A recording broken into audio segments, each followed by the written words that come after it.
What do you say to those viewers that don't pursue their dreams and are locked in their careers because they are too afraid to take risks and pursue something meaningful? Well, the first thing I would say is, well, you should be afraid of taking risks and pursuing something meaningful. But you should be more afraid of staying where you are if it's making you miserable. It's like the first thing you want to do is dispense with the idea that you get to have any permanent security outside of your ability to contend and adapt. It's the same issue with children. It's like you're paying a price by sitting there being miserable. And you might say, well, the devil I know is better than the one I don't. It's like, don't be so sure of that. The clock is ticking. Yeah, and if you're miserable in your job now and you change nothing, in 5 years you'll be much more miserable and you'll be a lot older. But isn't it a luxury to pursue what is meaningful? Our viewers have mortgages, they have children, they have payments and loans. It's a luxury to pursue because we lack the resources. Well, I don't remember now, I'm not talking about what makes you happy. It's a luxury to pursue what makes you happy. It's a moral obligation to pursue what you find meaningful. And that doesn't mean it's easy. It might require sacrifice. If you need to change your job too, let's say you have a family and children and a mortgage, you have responsibilities. You've already picked up those responsibilities. You don't just get to walk away scot-free and say, well, I don't like my job, I quit. That's no strategy. But what you might have to do is you think, well, this job is killing my soul. All right, so what do I have to do about that? Well, I have to look for another job. Well, no one wants to hire me. It's like, okay, maybe you need to educate yourself more. Maybe you need to update your curriculum vitae, your resume. Maybe you need to overcome your fear of being interviewed. Maybe you need to sharpen your social skills. Like, you have to think about these things strategically. If you're going to switch careers, you have to do it like an intelligent, responsible person. That might take you a couple of years of effort to do properly. When you say pursue something meaningful, is it important to have a vocation? I think it's more important to have an ethos, an ethic. So I have a program, for example, called the Future Authoring Program, which is a writing program that enables people to develop a vision for their life and then to develop a strategy. And so it's based on the idea, imagine that, and it's an extension of the ideas in the book, or at least something along the same lines. The first thing that you want to do is figure out, imagine you were taking care of yourself, like you were someone you cared for, which is rule number 2, by the way, essentially. Then you should figure out, well, if you could have what you needed and wanted, what would it be? What sort of friends would you have? What would your family relationships look like? How would you conduct yourself with your children? How would you educate yourself? You need to think through how it is that your life could be properly arranged if you had that ability. And then you can aim at that. And the funny thing is that if you do posit a goal of that sort and work towards it, you will move towards it. The goal will change because you'll learn things along the way. But I mean, I've dealt with hundreds of people in my clinical and consulting practice, and we set a goal, we develop a vision and work towards it, and things inevitably get better for people. So it's not a luxury, it's difficult. It's a moral responsibility, and it isn't happiness. It's not, the pursuit isn't for happiness. It's a moral responsibility to pursue what is meaningful. Absolutely. Yeah. So when if you watch yourself, you say, well, I had a particularly good day at work. And what does that mean? Well, it means that you lost your sense of time, right? Because when you're having not a good day at work, it's like, first it's 1 minute to 3, and then it's 45 seconds to 3, and then it's 30 seconds. That's what school was like for me. It was like, click. It's so funny, I went to my daughter's school. I used to get in trouble for talking all the time. Surprise, surprise. When I was a kid, and I was bored stiff in school, and so I would misbehave upon occasion, out of pure boredom. And about 21 years ago, I went to my daughter's school to sit for a class. It was about an hour long, and I was sitting there, and the teacher had all the kids on the floor and was having some of the kids read to the others, and some of the kids who were reading couldn't read at all. And I had exactly the same experience. I was sitting there, it was like being 7 years old again. I could see the clock going tick, tick. And I thought, you know, if I was in this classroom for 3 days, I would misbehave. 40 years old, I would misbehave exactly like I did when I was 6. No. Well, that's no place to be, right? Because you don't want to be in a place that's stultifying. You don't want to be in a place where there's no challenge. You might even quit your job if there's no challenge. Say, well, that's a good job. It gives you security. And you think, God, I can't stand this. It's eating away at my soul. It's all security and no challenge. So why do you want to challenge? Because that's what you're built for. That's what you're built for. You're built to take on a maximal load, right? Because that's what strengthens you, and you need to be strong because life is extraordinarily difficult, and because the evil king is always whittling away at the structure of the state, and you have to be awake and sharp to stop that from happening so that you don't become corrupt, and so that your family doesn't become corrupt, and so that your state doesn't have to become corrupt. You have to have your eyes open and your wits sharp and your words at the ready, and you have to be educated, and you have to know about your history, and you have to know how to think, and you have to know how to read, and you have to know how to speak, and you have to know how to aim, and you have to be willing to hoist the troubles of the world up on your shoulders. And what's so interesting about that, so remarkable, and this is something that's really manifested itself to me as I've been doing these public lectures. I've been talking about responsibility to people, which doesn't seem to happen very often anymore, and the audiences are dead quiet. And I lay out this idea that life is tragedy tainted by malevolence, and everyone says, yeah, well, we always suspected that, but no one has ever said it quite so bluntly, and it's quite a relief to hear that I'm not the only person who has those suspicions. And then the second part of that is the better part, and it's the optimistic part, which is, despite the fact that life is a tragedy tainted by malevolence, at every level of existence, there's something about the human spirit that can thrive under precisely those conditions if we allow that to occur. Because as difficult as life is, and as horrible as we are, our capacity to deal with that catastrophe and to transcend that malevolent spirit is more powerful than that reality itself. And that's the fundamental issue. I think that's the fundamental issue of the Judeo-Christian ethic, with its emphasis on the divinity of the individual. As catastrophic as life is, and as malevolent as people can be, and that's malevolent beyond belief, fundamentally.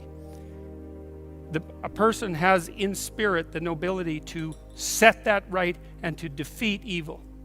And that more than that, and that the antidote to the catastrophe of life and the suffering of life and the tragedy of life that can drive you down and destroy you is to take on exactly that responsibility and to say, well, there's plenty of work to be done, and isn't that terrible?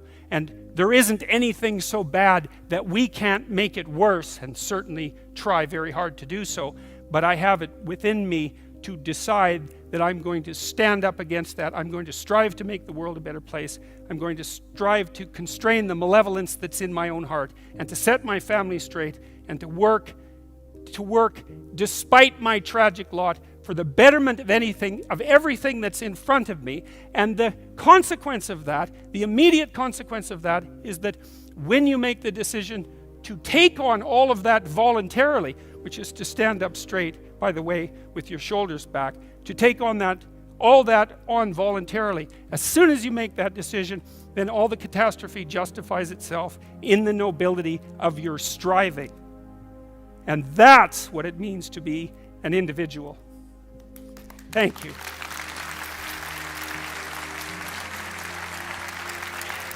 When I was 25 or so, I probably weighed about 138 pounds. I smoked like a pack of cigarettes a day. I drank tremendous amount of alcohol. I was from northern Alberta, this rough little town up in northern Alberta called Fairview, and there were long winters there, and my friends were heavy drinkers, and most of them dropped out of school by the time they were 15 or 16, went off to work on the oil rigs, and it was a rough town, and we drank a lot. I started when I was 14, and and so I had a lot of bad habits, let's say, and things and I wasn't in great shape physically, and I was also still intellectually obsessed as I am now, and so that would have been in 85. But I decided around then, about 85, 84, something like that, maybe a little earlier, that I was really going to try to get my act together, and so I started doing that. I first of all, I I quit smoking. Well, that took a long time because I eventually had to quit drinking too in order to quit smoking. And I started working out, started playing sports, which I'd never done. I was a small kid. I'd been skipped a grade, and I was a small for my age. So sports were never, especially team sports, were never really a domain of expertise for me. Although I skied and went trapping with my dad, and went, cross-country skiing and camping and all that. So, but when I went to graduate school, I started swimming. The first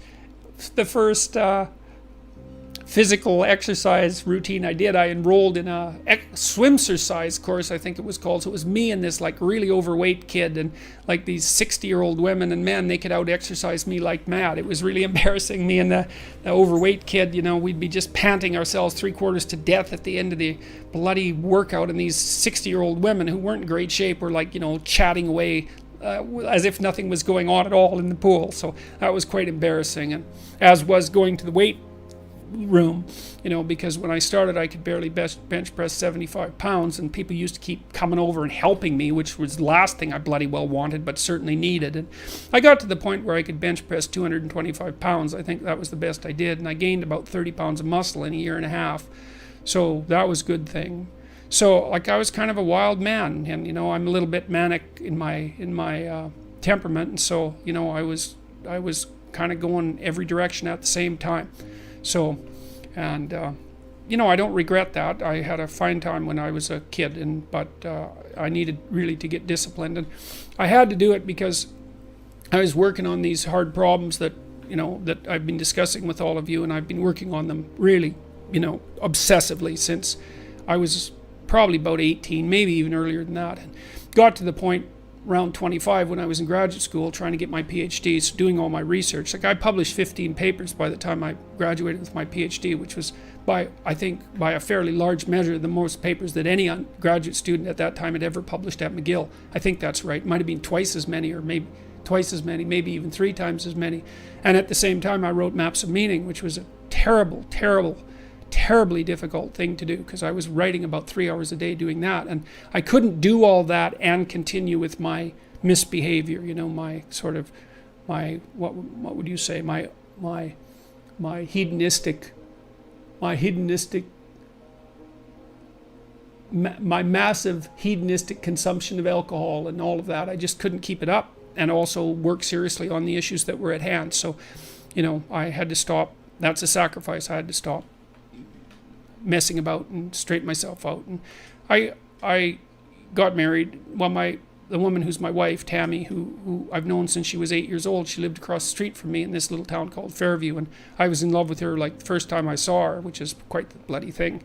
So that's worked out pretty well for me. But she came to live with me about the same time, and we decided jointly to get our act together, and we swore that we'd tell each other the truth, which I think she's actually done better than me. Like I don't think she's lied to me ever in our entire marriage, which is unbelievable, and it's been so useful because I can really tell her things and we can really talk. So I tell you, if you want to have a good relationship, man, you embed it in the truth, because if you don't embed it in the truth, you don't have a relationship. It's just lies. It's a tissue of lies, and it will dissolve in the chaos as soon as a crisis comes along. So the truth is a terrible thing, but not compared to falsehood.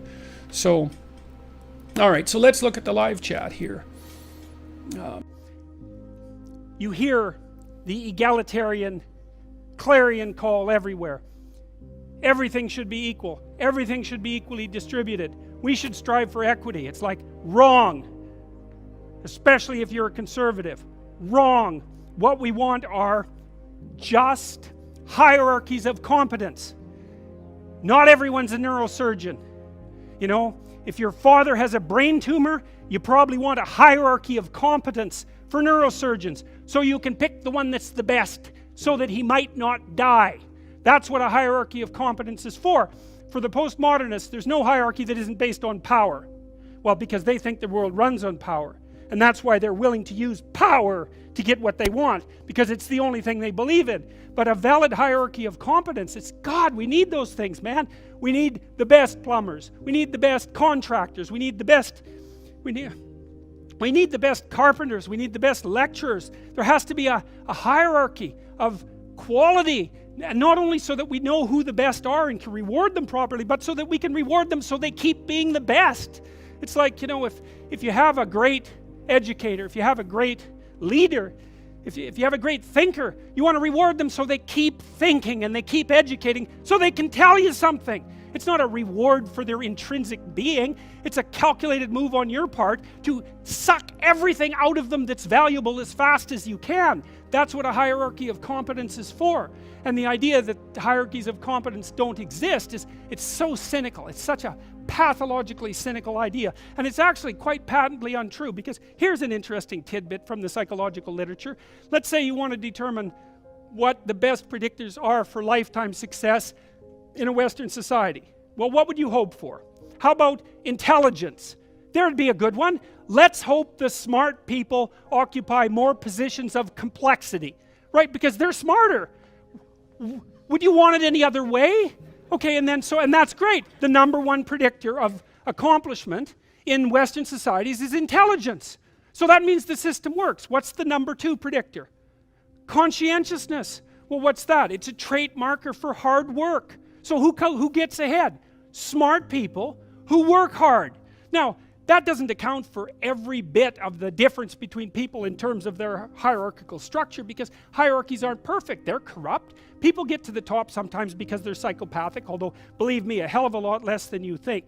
Because a psychopath has to keep moving from place to place, because once he reveals himself as deceitful and untrustworthy, he has to go find new suckers to fleece. So the idea that, there's no distinction between a CEO and a psychopath, it's like, that's only made by someone who A, knows nothing about psychopaths, B, knows nothing about CEOs, and C, has something fundamental against the entire capitalist structure, because it's simply not true. Corrupt, sometimes, greedy, sometimes, short-sighted, sometimes running companies that are doing their best to auger themselves into the ground, and so, it's bad people running a dying organization.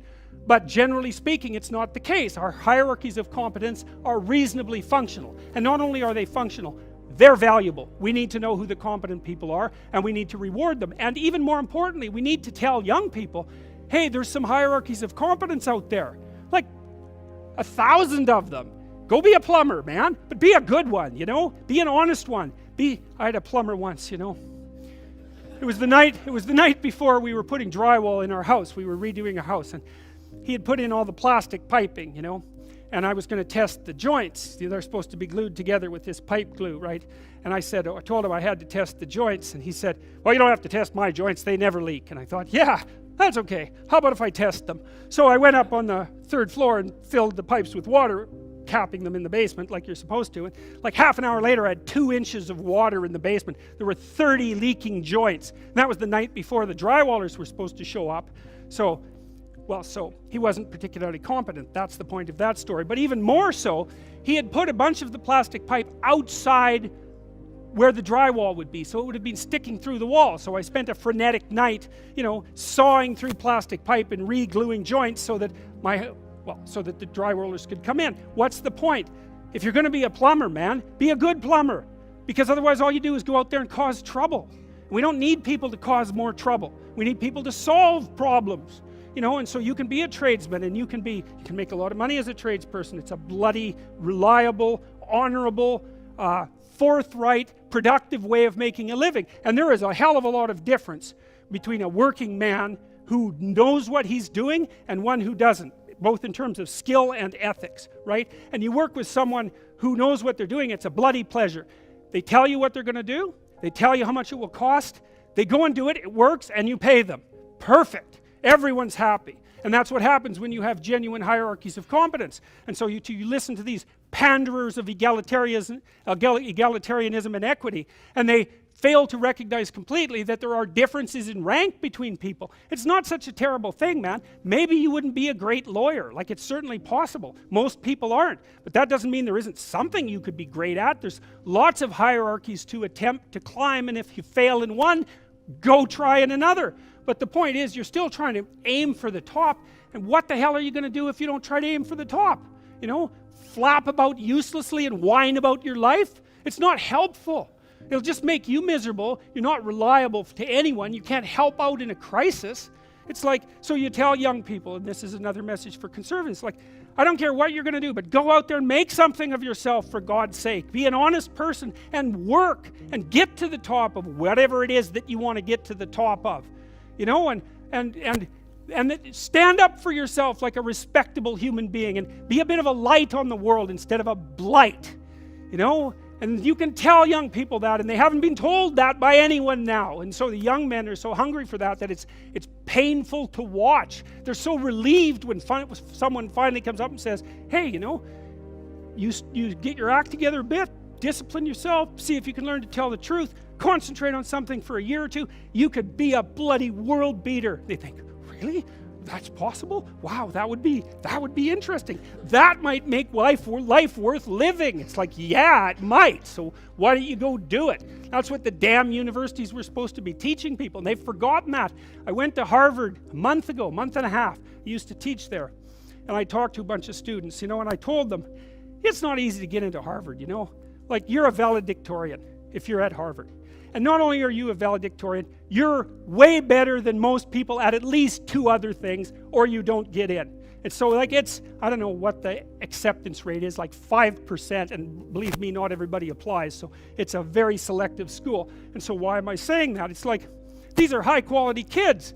So I told them what I just told you. It's like, here you are at Harvard. It's like, get yourself educated, man. Read some books, learn to talk, learn to think. Make yourself into something. Get the hell out there and make the world that put you here happy that you were put there in that great institution. You know, and they came up to me afterwards and said, God, I wish someone would have told us that when we were in our first year. It's like, Jesus, why didn't someone tell them that? For God's sake, it's supposed to be the greatest university in the world. Is it so difficult to figure that out? Well, it is, if that isn't what you want to have happen in the university. You want to make cringing milksops who whine about being